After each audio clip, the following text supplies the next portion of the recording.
historia, que es un poco lo que cuentas, son crónicas tuyas a lo largo de, bueno, todo lo que fue tu carrera periodística también, en distintas partes y distintos puntos importantes de la historia. El último libro que sacamos recoge artículos de mi larga carrera periodística, ya lo vamos a presentar a Argentina también, por ahora estamos haciéndolo acá en el Uruguay. Son artículos de diversos temas, nunca es fácil elegir en lo que uno ha escrito, y en este caso tratamos temas de la memoria y la historia, las diferencias esenciales que tiene la memoria, que es siempre subjetiva, porque la memoria es el recuerdo que tiene alguien o un grupo, es parcial, siempre, subjetiva, y la historia, que es una reconstrucción compleja, donde tiene que haber varias memorias, normalmente contradictorias. Hablamos del abuso de la historia, de los relatos impuestos desde arriba, que tanto han dado lugar a debates tanto en Argentina como en Uruguay. En fin, algunos aspectos de la historia uruguaya, cómo se gesta la independencia, lo cual también está muy vinculado a la Argentina. Y buscando esos artículos me encontré a su vez con otras cosas, que eran artículos de periodismo de actualidad, pero que hoy son historia. Por ejemplo, estuve en el 59 en Cuba, ¿no? En julio del 59, o sea, cuando la revolución recién se estaba configurando como gobierno. Estuve en Corea del Norte, allá en el año 62,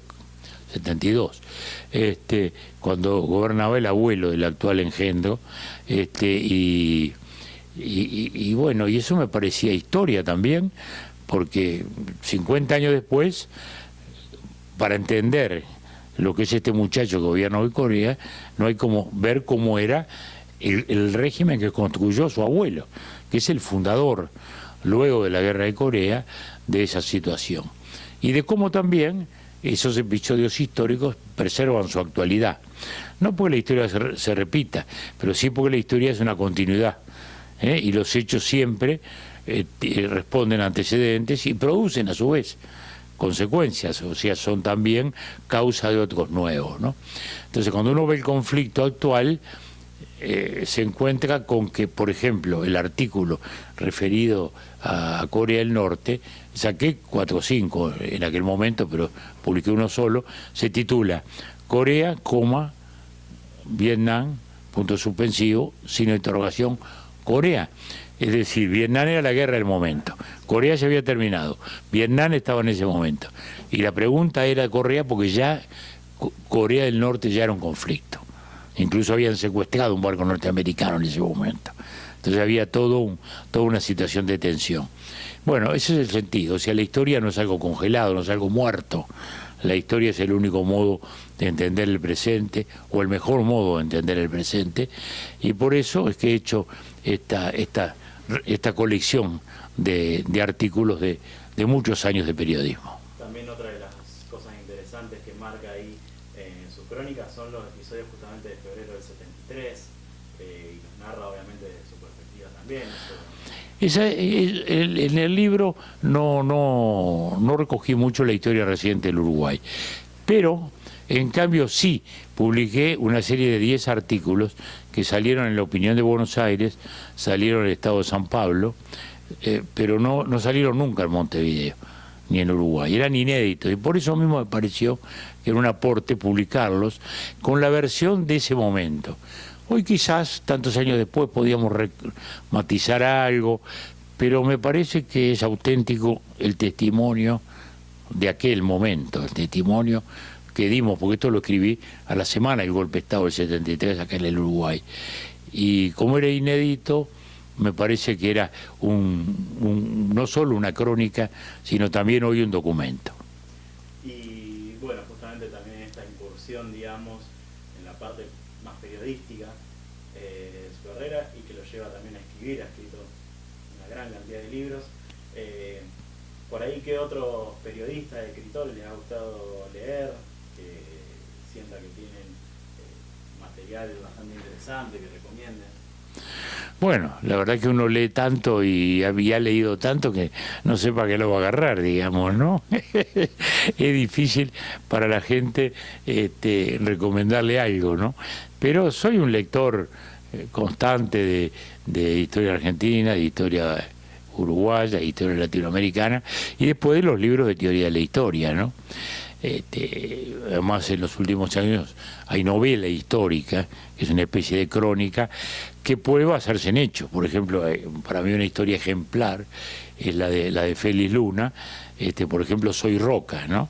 Que es un libro crónica estupendo, muy auténtico, como es el libro Los Caudillos también de Félix Luna, ¿no?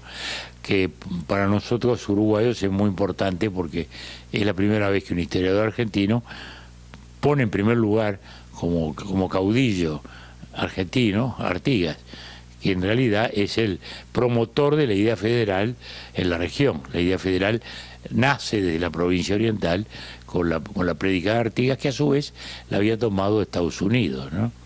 Que eso también a veces no se advierte, porque todos pensamos que la gran influencia para la independencia fue la Revolución Francesa.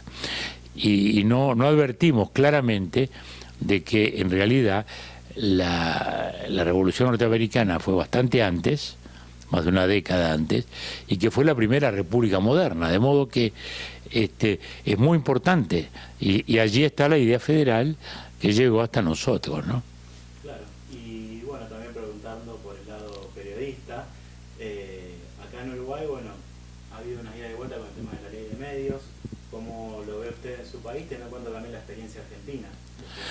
Bueno, las leyes de medios son siempre peligrosas, ¿no? En realidad la mejor ley de medios es la que no existe, ¿no? Así lo dijo en su momento nuestro colega, el expresidente Mujica, pero que después presentó una ley de medios gigantesca, ¿no? Bueno, yo creo que esas cosas son todas peligrosas, cuando se entra en el reglamentarismo. Naturalmente, la televisión y la radio requieren necesariamente una regulación por la sencilla causa de que es un medio limitado. Los diarios son ilimitados y hoy con los digitales como podemos hacer cuantos diarios queramos, ¿no? Pero en cambio en la radio hay ondas limitadas, en la televisión lo mismo, entonces no hay más remedio que establecer una cierta regulación. Lo malo es cuando se empiezan a meter en los contenidos, cuando se empiezan a aplicar porcentajes de esto o de lo otro, o cuando se le dan posibilidades de intervención al Estado en lo que va más allá de asegurar las libertades y la necesaria competencia. Y bueno, mencionaba Argentina antes, preguntar cómo está viendo usted este momento de Argentina, cómo analiza, por ejemplo, el gobierno de Mauricio Macri actualmente. La Argentina la estamos viendo con mucha simpatía desde el Uruguay, por la sencilla razón de que con los gobiernos Kirchner no nos fue bien en nuestras relaciones. Desgraciadamente tuvimos muy malas relaciones.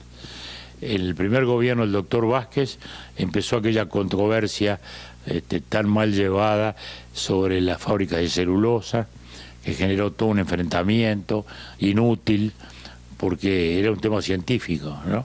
Es medir la contaminación, supera las cotas deseables o no, punto.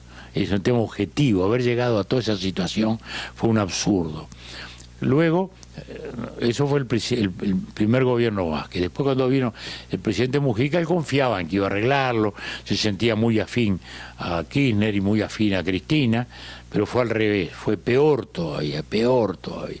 Hasta hubo una agresión muy fuerte a nuestro puerto, cuando se le impidió que buques salidos de la Argentina reembarcaran acá. Cuando el reembarque en nuestro puerto es tradicional desde la época de la colonia, ¿no? Porque muchas provincias siempre hicieron reembarque de acá, provincias del litoral o provincias sobre todo del sur, que nunca querían entrar a Buenos Aires con los barcos, ¿no? Porque eso no era una ruta normal. Bueno, o sea, hasta ese lugar no fue muy mal, de modo que el gobierno de Macri lo vemos todos con mucha simpatía desde el punto de vista de las relaciones. Naturalmente, hay sectores de la izquierda que por razones ideológicas no lo ven bien, pero no hay ninguna duda de que en cuanto a las relaciones diplomáticas estamos viviendo mejor. un mejor momento. Yo también creo que para la Argentina el gobierno viene haciendo una buena tarea, viene haciendo un buen trabajo, muy difícil, no tiene mayoría parlamentaria, sin embargo ha ido resolviendo temas que había que resolver. Estaba demasiado distorsionada la economía argentina, estaba totalmente artificial, las tarifas, artificial todo, ¿no? Entonces, el haber sincerado el tipo de cambio, el haber resuelto los temas de deuda externa, todos esos fueron avances. Y en los demás temas se va avanzando también. Ahora ha habido un buen episodio, que es un pacto con todas las provincias por los ingresos, con un programa también para no seguir expandiendo burocráticamente el gasto público. En fin, a mí me parece que luego de años tan crispados y tan enfrentados, esto va siendo el camino del cual no debió salirse. Me parece que se va marchando en la buena dirección. También, bueno, me interesa preguntarle, por ejemplo, ahora en Argentina se está hablando de reformas, pero también, por ejemplo, yendo a algo concreto, la reforma laboral en Brasil, por ejemplo, ¿cuál es la opinión que tienen de Uruguay respecto a Argentina? Bueno, acá ya ha habido una gran resistencia de los sindicatos a cualquier reforma de ese tipo. Y yo digo que más allá de imitar una cosa o la otra, siempre hay que repensar las cosas. Nuestro país fue pionero en la legislación social ya a principios del siglo XX, ¿no? Los gobiernos de Valle Ordóñez, ahí los años 4, 5, 6 del siglo XX, ya se hace toda una legislación social de jornada obrera, de accidentes de trabajo, etcétera, etcétera. Lo que sí creo que hay que darle una modernidad. Estamos en un mundo en competencia, estamos en un mundo global, nos guste o no nos guste. Esto no es un tema ideológico, la globalización es un hecho económico, un hecho producto de las comunicaciones mejores, un hecho producto de todas esas situaciones. Entonces, es necesario entender que para estar en él tenemos que competir y tenemos que estar en él, porque todos después queremos tener la mejor medicina y el último antibiótico o el último escáner para la radiografía. Y todo eso, bueno, para importar esas cosas hay que exportar las nuestras, ¿no? Y eso requiere productividad. O sea, lo que creo que nos está faltando a la legislación social es justamente eso, ¿no? Tener en cuenta la exigencia de la productividad para que la competitividad sea adecuada. Si no salimos al exterior y no mejoramos esa situación, se hace difícil realmente en un mundo que está actuando con la velocidad con la cual se mueven hoy las cosas. Y bueno, ahí le preguntaba sobre Argentina, un poco también sobre Brasil. Uruguay, ¿cómo lo ve actualmente políticamente? También, un poco lo mencionaba antes, pero en relación con los demás países de Sudamérica. El Mercosur, que fue una gran esperanza que construimos en el momento de la restauración democrática, que se fue construyendo en esos años, está estancado desde hace muchos años, desgraciadamente. Los primeros 8 años fueron muy buenos. Creció el comercio, crecieron las relaciones, creció todo. Después de la devaluación brasileña del 99, de enero del 99, las cosas se pusieron complejas. Ahí tocamos lo que eran las asimetrías, o sea, la desmesura de la economía brasileña frente a la Argentina y mucho más, por supuesto, el Uruguay y el Paraguay, que somos 40, 45 veces más pequeños en el PBI que el Brasil. Y a partir de allí nacieron egoísmos, nacieron dificultades y se fue estancando. Desgraciadamente es así. Hoy habría que ser más realista, huir de la palabra relanzar, porque ya lo hemos relanzado tantas veces al Mercosur que a mí ya me produce rubor. Lo que creo que hay que ser pragmático y establecer avances, aunque pequeños, pero avances.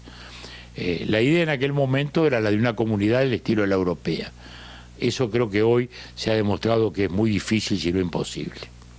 Tenemos que avanzar en que realmente la zona de libre comercio funcione, de que no haya restricciones. Hemos vivido cosas tremendas. Acá se han fundido varias fábricas en la época de Kirchner por esa situación, ¿no? Entonces, tenemos que tratar de reflotar eso. Brasil seguro está con dificultades, ha tenido una gran dificultad institucional, todo eso es la resultancia del fenómeno corrupción que ha estallado allá y que ha generado todo un conflicto muy grave, moral, que se han debilitado los partidos. Se está en una situación muy compleja en Brasil. Económicamente, pese a todo, va avanzando. Yo diría que está hoy bastante mejor que lo que estaba el año pasado, y hace 2 años, y hace 3, en que viene perdiendo PBI, viene perdiendo actividad económica, ¿no? Entonces, hoy está mejor. Y en ese contexto para nosotros es fundamental, porque el Uruguay, por su tamaño, por su economía, está íntimamente vinculado a Argentina y Brasil. Aun cuando la relación es distinta, porque con la Argentina exportamos e importamos muchos productos con cantidades menores, digamos, muchos productos. A la inversa con Brasil, son pocos, pero que son más o menos los mismos que exportamos al exterior. O sea, productos lácteos, por ejemplo, arroz, y los de la industria de complementación automotora, ¿no? Pero son productos fundamentalmente de ese tipo, de más cantidad, de más porte y menos productos. Con Argentina es como si fuera una prolongación de nuestro mercado interno, ¿no? O sea, es una relación comercial distinta. De modo que eso es lo que estamos ahora viendo. En la medida que se recomponga y empiecen a crecer las dos economías vecinas, esto va a ser también mucho mejor para el Uruguay. Y le consulto bueno, hay 2 temas que acá en Uruguay se han tratado, se han debatido ya desde hace mucho tiempo, que bueno, han llegado a ser ley, y que por ejemplo en Argentina es como que se viene también dando un debate, pero todavía son temas medio tabú, que bueno, uno por ejemplo es el tema de la regularización del comercio de la marihuana. ¿Qué opina usted al respecto? Y después también el otro es la despenalización del aborto. Bueno, la despenalización del aborto es un viejo debate, tan viejo debate que en el libro justamente que acabamos de sacar hay un artículo mío del año 77 o 78, plena dictadura, en el cual abogamos por la despenalización del aborto. En aquel momento había muertes de mujeres, en general en condiciones de pobreza, por abortos hechos en malas condiciones higiénicas. Era un hecho social muy fuerte. Y de ahí que siempre pensamos que había que despenalizarlo. Ninguna mujer va contenta y alegre a una situación de aborto. El aborto es una situación de penuria económica, de penuria social, de penuria moral a veces, ¿no? Y entonces obligarle, imponerle a una mujer una maternidad no querida, una maternidad que no desea, una maternidad para la cual no se siente en condiciones, ni es lo mejor para ella, ni es lo mejor para el eventual niño. Luego viene el debate filosófico, de que si eso supone una agresión a la vida. Nosotros sostenemos de que una cosa es la potencialidad de vida y otra la persona. Los 12, 14 meses de gestación no hay una persona. ¿Por qué? Porque no tiene condiciones de vida propia, no tiene condiciones autónomas de vida. Y en consecuencia no hay allí una persona hay sí una potencialidad de vida. También hay una potencialidad de vida con un óvulo fecundado que está en un banco, pero eso no quiere decir que haya una persona ahí, ¿no? Son potencialidades de vida. De modo que nos parece, tanto filosófica como moral y socialmente, que despenalizar el aborto y darle a la mujer el derecho a realmente asumir su maternidad en condiciones de voluntad es realmente respetar la dignidad de la persona humana. En cuanto a la marihuana, es un debate de otro tipo, porque allí el tema fundamentalmente es de salud. El consumo en Uruguay está despenalizado desde hace varias décadas. ya en la época de la dictadura se despenalizó, y por la tenencia de marihuana o de drogas no hay sanción. Pero esto llevaba a la otra situación de que había un comercio clandestino. Y ahí se fue la legalización de la marihuana, a mi juicio imprudentemente. ¿Por qué imprudentemente? Porque no se ha planteado claramente los daños que produce la adicción a la marihuana. La marihuana puede estar regulada, o puede estar libre, o puede no estar libre. Lo que es fundamental es que se tenga conciencia de que la marihuana no es una bendición, sino que es una droga. Lo mismo pasa con el tabaco. Acá se ha hecho una campaña fuerte contra el cigarrillo, contra el cigarro, contra el tabaco, y ha dado resultados, se ha reducido el consumo. Y eso me parece muy bien, porque se ha mostrado, todos tenemos la idea clara de que el tabaco, la nicotina, es un factor de cáncer. Nadie lo ignora. La marihuana, los muchachos no tienen la menor idea de que la marihuana afecta la memoria, afecta la atención y efectivamente afecta también la capacidad cognitiva, la capacidad de conocimiento. Y que es una adicción peligrosa, sobre todo cuando se contrae en la adolescencia, en la primera juventud. Estamos hablando de 16, 17 años. Muchachos además a los cuales hoy tampoco se les vende la marihuana, porque es para mayores de edad. De modo que esto es una cosa que se hizo muy improvisadamente y que sigue adoleciendo de información sanitaria. Más allá del debate sobre si es bueno o malo la legalizar, creo que no se puede hacer esto sin una clara información, sin que se tenga una clara conciencia de lo que significa.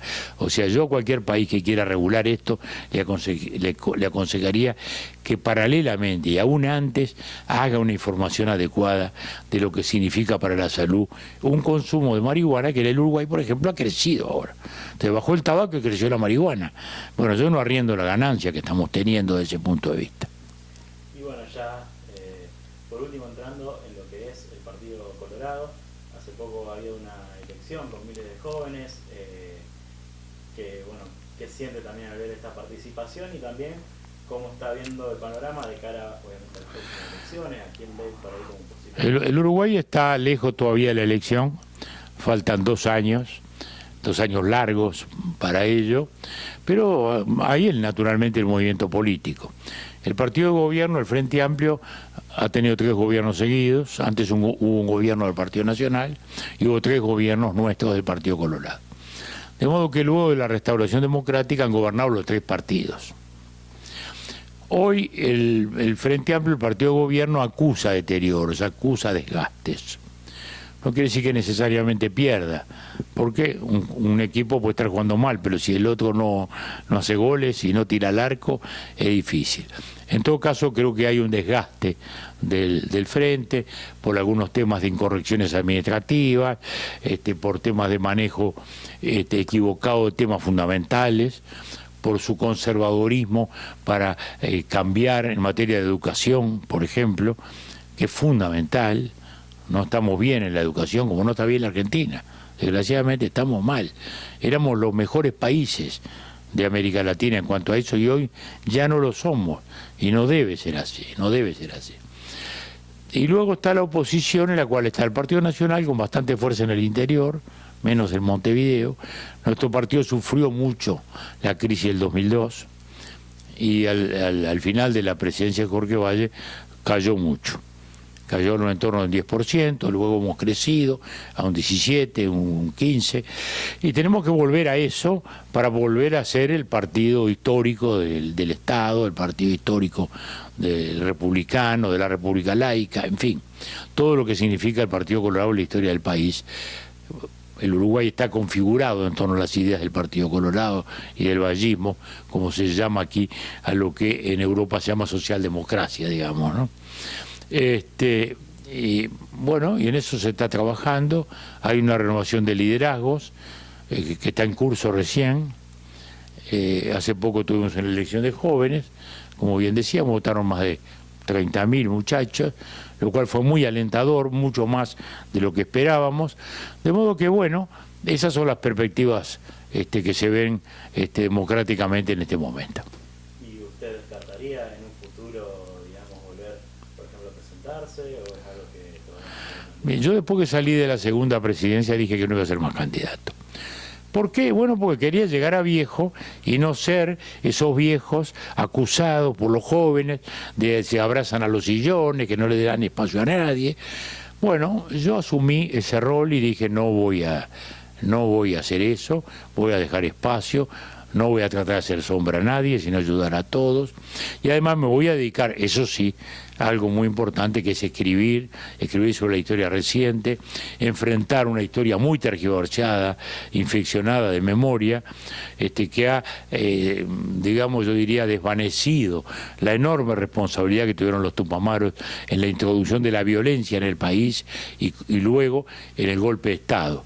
Golpe de Estado militar que no tiene excusas, porque cuando el golpe militar vino ya los tupamaros estaban derrotados. Es decir, que el golpe militar no se justifica bajo ningún concepto, pero tampoco se justifica la violencia política que trajeron los tupamaros en una democracia plena y efectiva como era la nuestra de los años 60. Bueno, era un deber que sentí el de escribir sobre esos temas de ese tiempo, lo he hecho, estoy contento, el público en fin, ha comprado los libros y por lo menos ha establecido otra versión y no un relato que se ha ido instalando desde el lado del partido de gobierno hoy.